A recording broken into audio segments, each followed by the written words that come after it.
ஹalleluya.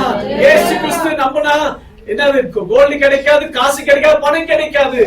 ஆனா இந்த ஜீவன் நித்திய நித்தியமாக காப்பாற்றப்படும் என்று சொன்னால் அதுல ஏன் நம்ம சந்தேகப்படணும்? நம்ம எல்லாம் இப்ப இருக்க டெம்பரவரிக்காக நம்ம யோசிக்கிறோம். இப்ப நமக்கு வேலை கிடைச்சிட்டா போதுமா, இப்ப சுகம் கிடைச்சா போதுமா, இப்ப விடுதலை ஆனா போதுமான்னு சொல்லி இப்ப நேரத்துக்கு விடுதலை வேணுமா, இல்ல நித்திய நித்தியமாக விடுதலை வேணுமா? ஹalleluya. தேவன் நம்ம நித்தியத்துக்கு அழைக்கிற தேவனாக இருக்கிறார், சும்மா டெம்பரவரிக்காக இல்ல. இப்ப நீங்க வீடு கட்டிடுங்க, உள்ள போயிடுங்க சொல்லிட்டா நாளைக்கு ஒரு பூகம்பம் வந்து, நாளைக்கு ஏதோ பிரச்சனை போராட்டம் வந்து வீடு விழுற வீடு ஆச்சுன்னா என்ன பிரயோஜனம்? ஆனா தேவன் நம்ம நித்தியத்துக்கு அழைக்கிற தேவனாக இருக்கிறார். அதுதான் விசேஷம்.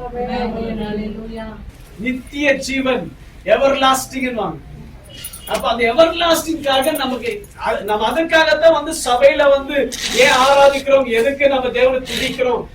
இப்ப பரிசுத்த ஆவியானவர் ஏன் ஜனங்கள் மீது வந்திருக்கிறார் பாத்தீங்கன்னா, நமக்கு பரம கானானுக்குள்ளாக போறதுக்கு தேவன் எல்லாமே ஆயத்தப்படுத்தி ஒவ்வொருத்தருடைய பேர்ல உங்களுக்காக வீடுகளை கட்டி வைத்திருக்கிறார், மாளிகைகளை கட்டி வைத்திருக்கிறார். ஏன் தெரியுமா?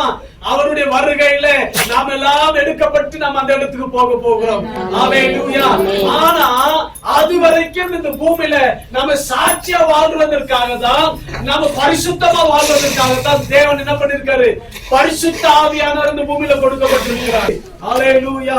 லூக்கா எழுதின சுவிசேஷம் 12வது அதிகாரம் 12வது வசனம் எடுத்து வாசிங்களேன். நீங்கள் பேச வேண்டியவைகளை பரிசுத்த ஆவியானவர் அந்நேரத்திலே உங்களுக்கு போதிப்பார் என்றார். போதிப்பார், நம்ம என்ன பேசணும் சொல்லி போதிப்பார். அப்படிதானே? கரெக்டா? பழைய ஏற்பாடுல அவங்க தீர்க்க தரிசனம் சொன்னார்கள். ஏன்னா அந்த அபிஷேகம் அந்த அளவுக்கு வல்லமையா இருந்து அவருடைய ஞானங்கள் எல்லாம் திறக்கப்பட்டு ஒருத்தரை பத்தி பார்த்த உடனே அவங்கள பத்தி பேசணும் சொல்லி தேவாவியானவர் வெளிப்பட்டார். அதே போல வெளிப்பாடும் கொடுத்தார் பழைய ஏற்பாடுல. ஆனா புதிய ஏற்பாடுல அதே ஆவியாளர் என்ன பண்றாருன்னா, எல்லார் மேலும் சரி சமமான, பழைய ஏற்பாடுல சில பேர் சொற்ப ஜனங்கள் மேல் அவர் தேவ ஆவியாளர் ஊற்றப்பட்டார். ஆனா புதிய ஏற்பாடு இப்ப இருக்கிற ஜெனரேஷன் எல்லார் மேல ஊற்றப்பட்டார். ஹalleluya. எல்லார் மேல ஏன் ஊற்றப்பட்டார்னா, நாம் என்ன பேசணும், எப்படி பேசணும் என்று சொல்லி நமக்கு அப்பா அம்மா கத்து கொடுக்கறது இல்ல. என்ன கத்து கொடுக்கறது இல்ல? அப்பா அம்மா கத்து கொடுக்கறது இல்ல. நமக்கு தேவ ஆவியானவரே நமக்கு கத்து கொடுக்கிறார். நாம் என்ன பேசணும், எப்படி பேசணும் என்று சொல்லி. ஹalleluya சொல்லுங்களேன்.